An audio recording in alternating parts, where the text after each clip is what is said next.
Hello दोस्तों, good morning and assalamu alaikum. Myself Dr. Furqan Ali. I start research methodology class. So we continue from here like step 6 collection of data. So मेरा पहला question है कि data collect क्यों करते हैं. As previously आपने जो पढ़ा है कि रिसर्च के स्टेप्स होते हैं. रिसर्च का पहला होता है कि आप कोई भी प्रॉब्लम को थिंक करेंगे, उसके बाद रिसर्च डिज़ाइन बनाएंगे. देन ये एक रिसर्च का पार्ट है जिसे मैंने स्टेप 6 में लिया है, कलेक्टिंग डाटा. राइट. सो मेरा क्वेश्चन है कि why you collect data. Data की ज़रूरत क्यों है और डाटा जो है इकट्ठा क्यों करना चाहते हैं. देखिए, बेसिकली रिसर्च के लिए data very important and necessary tools. So there is something, जैसे कि मैं यहाँ बताऊंगा आपको कि डाटा हम क्यों कलेक्ट करें. लाइक तो मेरा पहला जो इसका आंसर होगा कि एग्जिस्टिंग डाटा ऑफ्टन इनएडिक्वेट. जो भी हमारे पास पहले से डाटा मौजूद है, राइट, वो डाटा इनएडिक्वेट, यानी कि जो प्रीवियस रिसर्चर ने रिसर्च की थी वो डाटा उनके लिए तक सीमित था. अगर हम बात करें, सपोज हम डाटा इकोनॉमिक ग्रोथ की अगर हम स्टडी कर रहे हैं, इकोनॉमिक ग्रोथ की, तो एक टाइम पीरियड होता है डाटा का. सपोज किसी रिसर्च ने डाटा जो है 1980 से 2020 तक रिसर्च करी, राइट. ऐसे मैं समझा देता हूँ. लेकिन अभी मुझे रिसर्च करनी है और मैं हूँ 2025 में, तो फिर मैं डाटा लूँगा एक टाइम पीरियड का, या तो 1980 से 2025 तक लूँगा, ठीक. और या फिर मैं इस टाइम पीरियड पर रिसर्च करने के लिए मैं 1990 से 2025 तक लूँगा. तो इसलिए मुझे डाटा अपडेशन चाहिए, यानी कि मुझे 2025 तक का डाटा चाहिए. मुझे डाटा कलेक्ट करना है, यानी कि डाटा लेना है. तो डाटा हमें क्यों कलेक्ट करना है. अगर कोई ask you, someone ask you, तो देन जो एग्जिस्टिंग डाटा वो इनएडिक्वेट है, तो हम क्या करेंगे, नीड टू कलेक्ट न्यू या अप्रोप्रिएट डाटा. कभी कभी डाटा क्या होता है कि ओल्ड वर्जन में है, या कभी कभी हम कहते हैं कि जो डाटा है वो माल प्रैक्टिस के थ्रू कलेक्ट किया गया था, और जिससे हमारी रिसर्च में जो है ट्रू इंडिकेटर वेरीफाई नहीं हो रहे. हमारी जो रिसर्च थी वो ट्रू रिजल्ट शो नहीं कर पा रही. तब हमें दोबारा से डाटा कलेक्ट करके उसको एनालाइज करना है. तो ये कह रहे हैं data collection depend on time, cost and resource. तो देखिए, टाइम तो हमने बता दिया कि टाइम पीरियड होता है. कॉस्ट ये होता है कि हम मिनिमम कॉस्ट लगाएं, मैक्सिमम एफिशिएंट डाटा को बनाएं. डाटा हमारा ऐसा होना चाहिए कि मैक्सिमम उसमें यूटिलिटी हो, राइट. जो भी रिसोर्स हम यूज कर रहे हैं वो रिसोर्स हमारे एफिशिएंट हो. और नंबर नेक्स्ट कह रहे हैं कि मोस्ट इम्पोर्टेंट एक्यूरेसी नीडेड. जो भी डाटा हमने लिया है उसमें एक्यूरेसी मेंटेन होनी चाहिए. Accuracy is very important and necessary thing, right. Data को कलेक्ट करने के लिए अगर हम जो भी कलेक्टिंग पॉइंट हैं उनको एक्यूरेटली अगर ले लें तो इससे हमारी बहुत हेल्प होगी फर्दर रिसर्च के लिए. तो जैसे कि मैंने आपको बताया कि डाटा के दो फॉर्म होते हैं. एक तो होता है प्राइमरी, दूसरा क्या होता है सेकेंडरी. देखिए, प्राइमरी डाटा रिसर्च के लिए बहुत ही इम्पोर्टेंट है. हालांकि इम्पोर्टेंट दोनों हैं, लेकिन ऐसे बताते हैं कि प्राइमरी डाटा जो होता है वो एक एक्सपेरिमेंटल बेस्ड रिसर्च सर्वे कराता है, राइट. और सेकेंडरी डाटा को आप क्या है, सेंसस से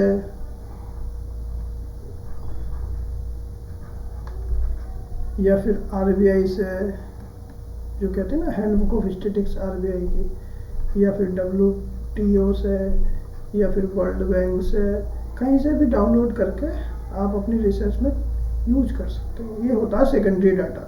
लेकिन प्राइमरी डाटा के लिए अभी हम बात करेंगे कि प्राइमरी डाटा जो है वो एक रिसर्चर की ऑब्जर्व पे डिपेंड करता है।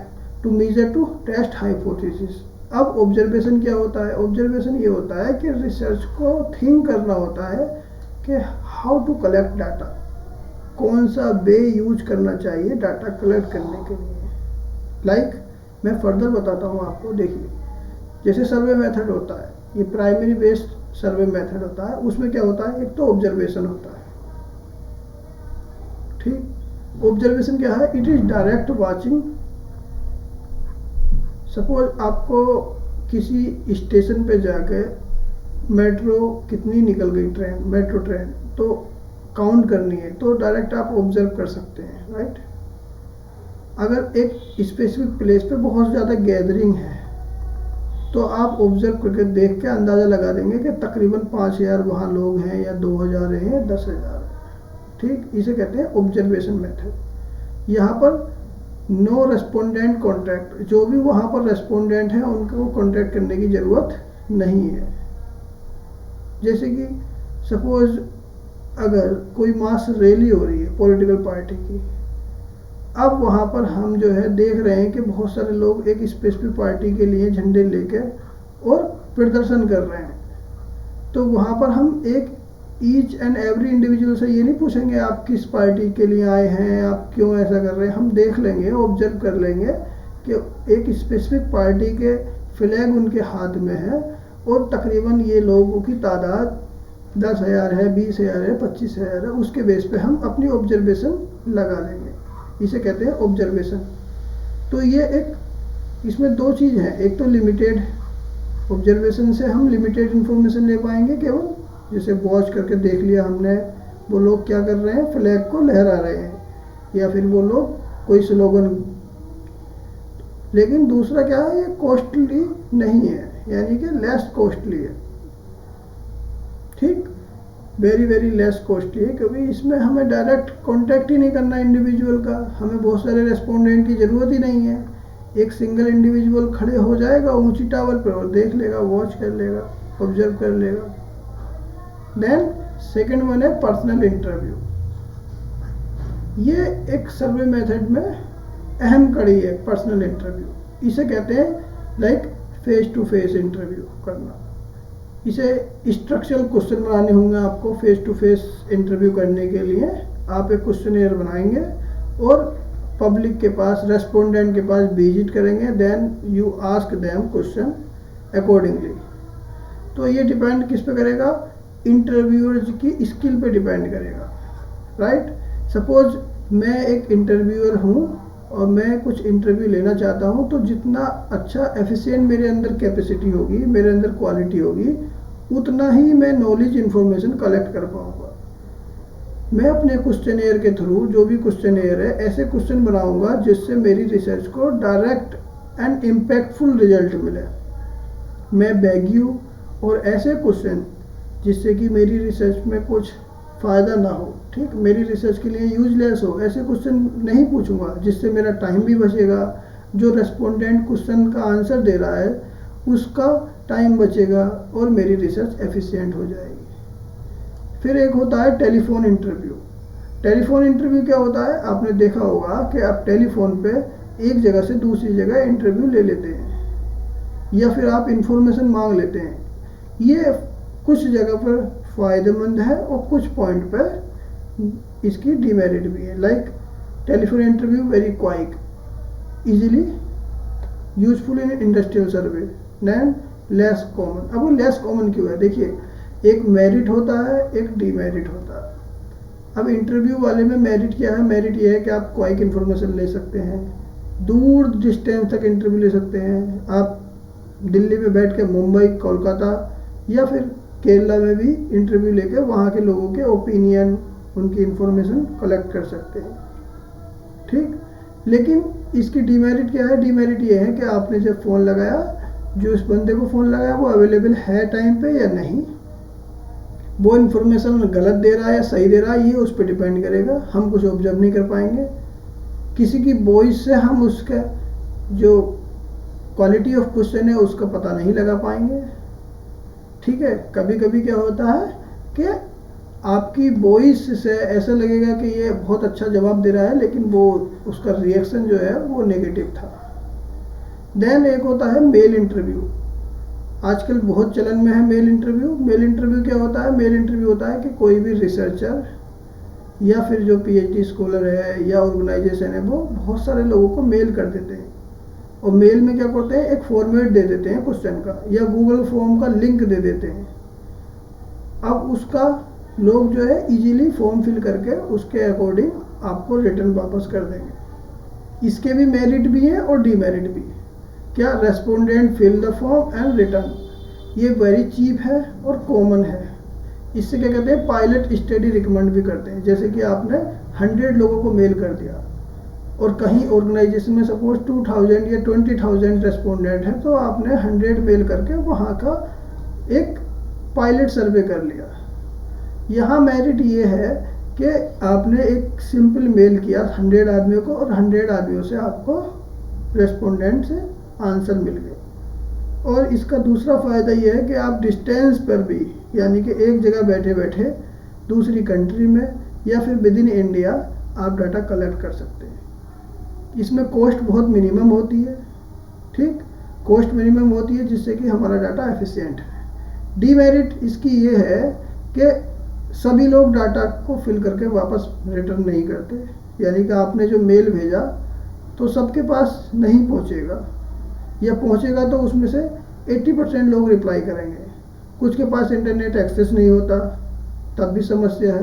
कुछ लोग मेल को मतलब वीकली देखते हैं, कुछ लोग डेली देखते हैं। आप वीकली देख रहे हैं, आपको इन्फॉर्मेशन क्वाइक चाहिए, लेकिन वहाँ पर क्या हो गया, इन्फॉर्मेशन आपको लेट से मिल रही है, 1 वीक बाद मिल रही है, 2 वीक बाद मिल रही है। देन थर्ड डिमेरिट इसकी ये है कि आप जो मेल के थ्रू क्वेश्चनेयर ले रहे हैं तो वो मॉडिफाई हो सकते हैं, यानी कि जो कम्युनिकेशन हमें मिल रही है, जो इन्फॉर्मेशन मिल रही है, वो मिसगाइडेड हो सकती है। जो रेस्पोंडेंट है वो कितने इंटरेस्ट है उस इन्फॉर्मेशन को दे रहा है, ये उस पर डिपेंड करता है। आइदर ही इज़ राइट और रॉन्ग। और थर्ड या फोर्थ इसका जो डिमेरिट है वो ये है कि जो एक्यूरेसी है वो एकदम मेंटेन नहीं रह पाती, क्योंकि जो रेस्पोंडेंट आंसर दे रहा है, हम उसकी आंखों में आंखें डाल के ये नहीं जज कर सकते कि वो सच बोल रहा है या झूठ बोल रहा है। देन एक होता है शेड्यूल। शेड्यूल क्या होता है? शेड्यूल होता है enumerator like trained staff fill form based on response quality depends on embroidery skill. देखिए, जब कभी कभी बड़ा ऑर्गेनाइजेशन होता है या कंपनी होती है, उनको डाटा चाहिए, तो वो कुछ रेस्पोंडेंट, कुछ इंटरव्यूअर लेने वालों के लिए मतलब स्टाफ को हायर करते हैं, उस स्टाफ को ट्रेन करते हैं, और ट्रेनिंग देने के बाद उनको एक स्पेसिफिक एरिया में या फील्ड में कहीं भेज देते हैं कि आपको ये डाटा कलेक्ट करना है।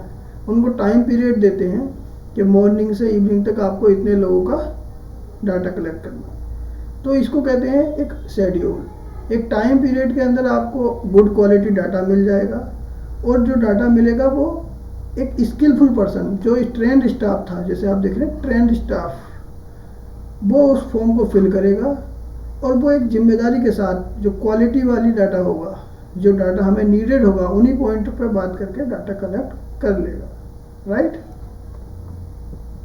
सो इसमें मैं आपको क्या बताया, इसमें किस कंसीडरेशन बता देता हूँ कि नेचर ऑफ रिसर्च प्रॉब्लम। आप जो भी डाटा कलेक्ट करेंगे, जो हम डाटा की बात कर रहे हैं, तो रिसर्च प्रॉब्लम पे डिपेंड करेगा। हमारे जो ऑब्जेक्टिव है और स्कोप है रिसर्च के, उस पर डिपेंड करेगा। हमारा जो टाइम में है और फाइनेंशियल रिसोर्स है, उस पर डिपेंड करेगा। टाइम पे ऐसे करेगा कि हमें कितने दिन में अपनी रिसर्च करनी है, और हमारा बजट कितना है, बजट एलोकेशन के अकॉर्डिंग हमें रिसर्च करनी है। सपोज अगर आपका 10 लाख का बजट है तो 10 लाख के अकॉर्डिंग आप रिसर्च करेंगे, और अगर आपका बजट है 2 करोड़ का तो उसके अकॉर्डिंग आप डाटा कलेक्ट करके रिसर्च करेंगे। इसमें एक्यूरेसी बहुत ही नीडेड है, आपको डिजायर्ड एक्यूरेसी रखनी है डाटा कलेक्ट करते इस time. Then researcher judgement and experience. देखिए, रिसर्चर जजमेंट एंड एक्सपीरियंस ये है कि जो भी रिसर्च कर रहा है उसका प्रीवियस एक्सपीरियंस क्या है। सपोज प्रोजेक्ट अगर वर्क है तो प्रोजेक्ट को लेकर अगर प्रीवियस एक्सपीरियंस है तो एक्यूरेसी बहुत ज़्यादा आएगी।